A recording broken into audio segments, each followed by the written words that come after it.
दोस्तों नमस्कार। हरियाणा के अंदर 5 अक्टूबर को चुनाव संपन्न हो गया है।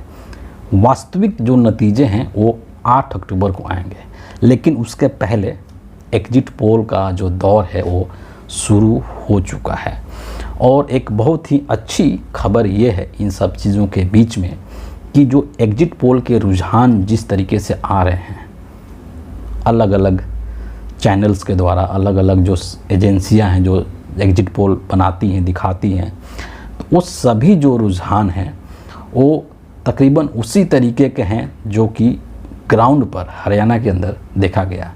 पूरे चुनाव प्रचार के दौरान जो लोगों ने देखा हरियाणा के अंदर जा कर के कि किस तरीके से वहाँ पर कांग्रेस की लहर है, किस तरीके से राहुल गांधी की लहर है और किस तरीके से नरेंद्र मोदी या बीजेपी वहाँ पर कमज़ोर है, वही सब चीज़ें जो हैं इस एग्जिट पोल में निकल करके सामने आ रही है। और जितने भी जो एग्जिट पोल्स हैं उन सभी ने वहाँ पर हरियाणा के अंदर सरकार कांग्रेस की बनती हुई दिखा रहे हैं। मतलब कि वहाँ पे एक तरीके से स्पष्ट बहुमत के साथ कांग्रेस पार्टी की सरकार बन रही है। मैं कुछ आंकड़े यहाँ पर ज़रूर आप लोगों के साथ शेयर करना चाहूँगा। अलग अलग जो सर्वे एजेंसियाँ हैं जिन्होंने कि एग्जिट पोल तैयार किया है। और इसके पहले मैं ये बता दूं कि 90 विधानसभा की सीटें हैं हरियाणा के अंदर, और जो इलेक्शन कमीशन ऑफ इंडिया का वेबसाइट है उसके अनुसार जो इस बार मतदान हुआ है वो 61.32% के करीब हुआ है। 61.32% जो है वोटिंग हुआ है। और अलग अलग यहाँ पर 4-5 जो सर्वे एजेंसियाँ हैं उनके बारे में मैं ज़रूर आपको यहाँ पर बताना चाहूँगा। सबसे पहले इसके बाद कुछ और चीज़ें हम यहाँ पर रखेंगे। दैनिक भास्कर की अगर बात करें तो दैनिक भास्कर ने वहाँ पर बेसिकली जो बीजेपी है उसको 19 से 29 सीटें दी है और कांग्रेस पार्टी को 44 से 54 तक की सीटें दी है। जो हरियाणा का विधानसभा है वहाँ पर 90 सीटें हैं और 46 का जो आंकड़ा है वो बहुमत का आंकड़ा है, यानी कि जिसके पास 46 जो पा लेता है वो सरकार बनाने में सक्षम हो जाता है। दैनिक भास्कर जो है कांग्रेस पार्टी को 44 से 54 का आंकड़ा दे रही है। ध्रुव रिसर्च है, इसने बीजेपी को 22 से 32 सीटें दिया है, कांग्रेस पार्टी को 50 से लेकर के और 64 तक का सीट दिया है। और ये सबसे जो इसका जो मैक्सिमम वाला जो पॉइंट है 64, यह अधिकतम है, इतना किसी ने नहीं दिया है। 64 के करीब नंबर जो है। इंडिया टुडे सी वोटर का जो सर्वे है उसके अनुसार बीजेपी को 20 से 28 सीटें मिल रही है और कांग्रेस पार्टी को 50 से लेकर के और 58 तक 58 तक की सीटें मिल रही हैं। इसके अलावा एक और है रिपब्लिक भारत का, जिसमें कि 18 से 24 बीजेपी को दिया गया है। कांग्रेस पार्टी को 55 से लेकर के और 62 सीटें दी गई है। तमाम जो है जिस्ट TIF रिसर्च का है, इसने भी कांग्रेस पार्टी को 45 से लेकर के 53 तक का सीटें दिया है। ये एक मतलब एग्जिट पोल्स हैं, ये वास्तविक आंकड़े नहीं हैं। वास्तविक आंकड़े आपको 8 अक्टूबर को जब गिनती शुरू होगी उस दिन पता चलेगा। लेकिन जो रुझान ग्राउंड पर देखने को मिल रहा था उन्हीं रुझानों की तरफ ये एग्जिट पोल भी अपनी रुझान दिखा रहे हैं।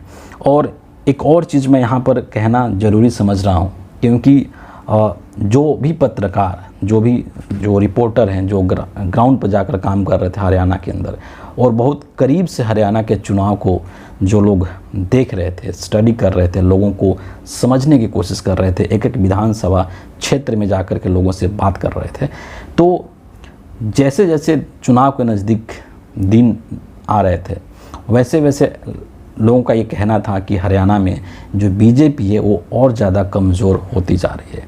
और बहुत से लोग ऐसे भी हैं जो कि यहाँ तक बोल चुके थे कि जो बीजेपी है उसकी जो सीटें हैं वो 20 से भी कम हो सकती है, यानी कि बीजेपी 15 या उसके आसपास भी सिमट सकती है। और यहाँ पर रिपब्लिक भारत का एक सर्वे जो इसमें दिया गया है एग्जिट पोल, इसमें मिनिमम जो 18 सीटें दी गई है, जो कि सभी में ये सबसे न्यूनतम है। और इसके बाद दैनिक भास्कर का है जिसने कि मिनिमम 19 सीटें दी है।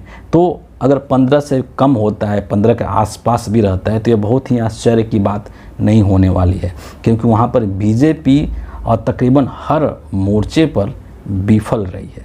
10 साल शासन रहा हरियाणा के अंदर नरेंद्र मोदी का, बीजेपी का, लेकिन 10 साल में इन्होंने ऐसा कुछ काम नहीं किया है ना, कोई ऐसा इनकी उपलब्धि नहीं रही जिसको कि ये जनता के बीच जा कर के बता सकें कि भैया हमने 10 सालों में ये काम किया है और इन काम के बदौलत आप मुझे वोट करें।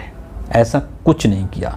और आपने देखा होगा कि चुनाव के ऐन वक्त पे, मतलब 48 घंटा पहले, 3 दिन पहले, प्रधानमंत्री नरेंद्र मोदी, अमित शाह, जो कि 24/7 जो है वो चुनावी मूड में रहते हैं, प्रचार के मूड में रहते हैं, उन्होंने हरियाणा का रणभूमि जो है वो छोड़ दिया था। एक तरीके से उन्होंने खुद को सरेंडर कर दिया था। ये तमाम चीज़ें इस तरफ इंगित कर रही थी कि वहाँ पर बीजेपी की स्थिति बेहद कमज़ोर है। और सभी मुद्दों पर, चाहे वो किसानों का मुद्दा हो, जवानों का मुद्दा हो, पहलवानों का मुद्दा हो, या फिर बेरोजगारी का मुद्दा हो, इन सभी मुद्दों पर जो बीजेपी है वो बिल्कुल बैकफुट पर रही। और जिस तरीके से इन मुद्दों को राहुल गांधी ने उठाया, उसने वहाँ पर कांग्रेस पार्टी को बहुत आगे ले जाने में मदद किया है। बेरोजगारी का जिस तरीके से मुद्दा उठाया, जिस तरीके से उन्होंने अमेरिका का जिक्र किया कि किस तरीके से हरियाणा के लड़के अमेरिका में जा कर के रहते हैं, यहाँ से मतलब किन परिस्थितियों में रहते हैं, उसने हरियाणा के अंदर की जो बेरोजगारी की समस्या है उसको एक इमोशनल टच के साथ लोगों के सामने वो प्रस्तुत किए, एक तरीके से लोगों के सामने उन्होंने रखा उन चीज़ों को। तो वो सब चीज़ें ग्राउंड पर बहुत ही काम कर रही थी। विनेश फोगाट के साथ जो चीज़ें हुई, उसने हरियाणा के लोगों को बहुत अंदर तक प्रभावित किया है। और किसानों को कौन भूल सकता है कि जिस तरीके से मोदी की सरकार ने किसानों के साथ जो बर्ताव किया, जो व्यवहार किया, उसको हरियाणा के किसान भूला नहीं है। और उस पर और कंगना रनौत जैसी जो बीजेपी की नेता हैं, या खुद खट्टर साहब जैसे जो लोग हैं, उन्होंने जिस तरीके के बयान दिए किसानों को लेकर के, उसने किसानों के जख्म को और ताज़ा कर दिया। और इस तरीके के बयान से बीजेपी को और अधिक वहाँ पर नुकसान हुआ राजनीतिक रूप में।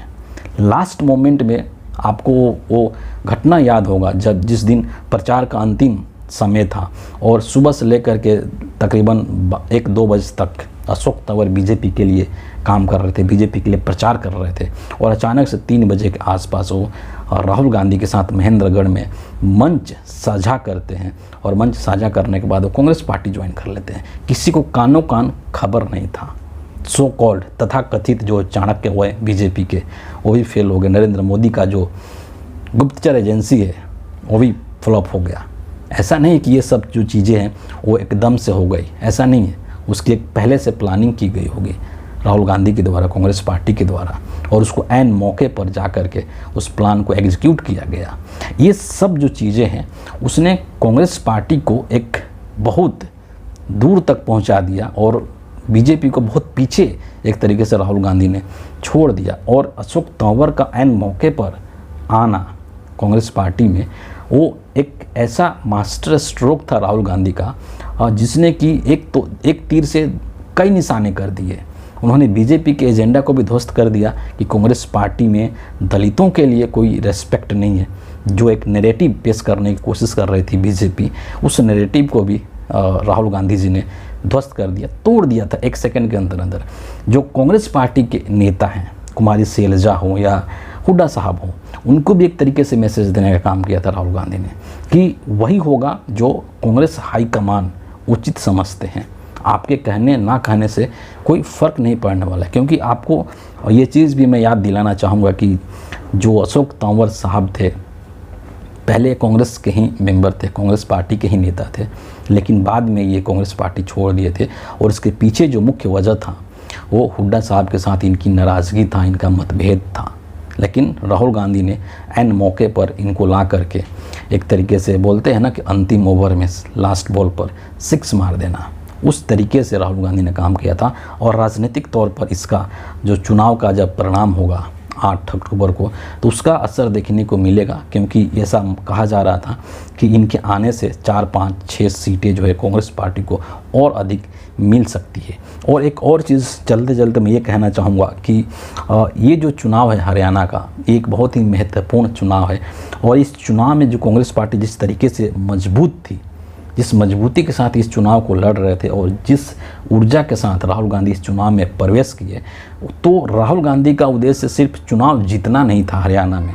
राहुल गांधी का उद्देश्य ये नहीं था कि हरियाणा में कांग्रेस की सरकार बननी चाहिए, बल्कि राहुल गांधी चाहते थे कि हरियाणा के अंदर मतलब एक क्लीन स्वीप वाली सरकार बने, एक 2/3 बहुमत वाली सरकार बननी चाहिए, और उसी दिशा में उन्होंने काम करना शुरू किया था। और इसीलिए आपको ये भी ज्ञात है, आपको ये पता है कि लास्ट मोमेंट में उन्होंने विजय संकल्प यात्रा भी निकाला था, और यात्रा भी उन्हीं जगहों से निकाला था, उन्हीं विधानसभा क्षेत्रों से निकाला था जो कि एक तरह से बीजेपी का गढ़ था।